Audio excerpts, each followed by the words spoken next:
काशी में गंगा में डुबकी लगाते हुए प्रधानमंत्री अगर आस्था की पवित्रता का सार्वजनिक प्रदर्शन और प्रचार कर रहे हैं तो इन्हीं से यह भी उम्मीद की जानी चाहिए कि वे संवैधानिक नैतिकताओं के प्रति आस्था का प्रदर्शन करेंगे।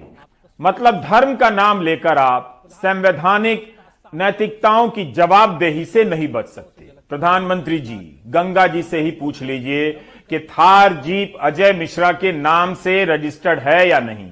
अब तो एसआईटी की रिपोर्ट में भी लिखा गया है कि अजय मिश्रा के बेटे और उसके साथियों ने किसानों की हत्या की साजिश की है। गंगा जी से ही पूछ लीजिए कि Indian express, business standard, Dainik Bhaskar और पायनियर में छपा है कि फोरेंसिक लैब की रिपोर्ट बताती है कि आशीष मिश्रा और अंकित दास की बंदूक से गोली चली थी।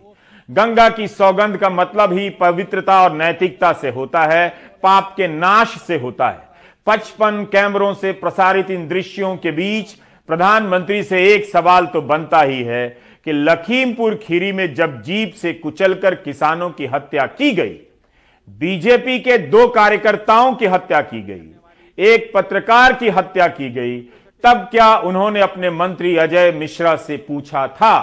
पूछा था तो इसकी जानकारी सार्वजनिक रूप से नहीं है, उनके नाम से नहीं है। क्या प्रधानमंत्री एसआईटी की रिपोर्ट आने के बाद अजय मिश्रा से पूछेंगे, उन्हें काशी से ही मंत्री पद से हट जाने के आदेश देंगे, या चुनाव की नैतिकताओं के इस सीजन में धर्म के नाम पर संवैधानिक नैतिकता से भरे इन सवालों को टाल जाएंगे?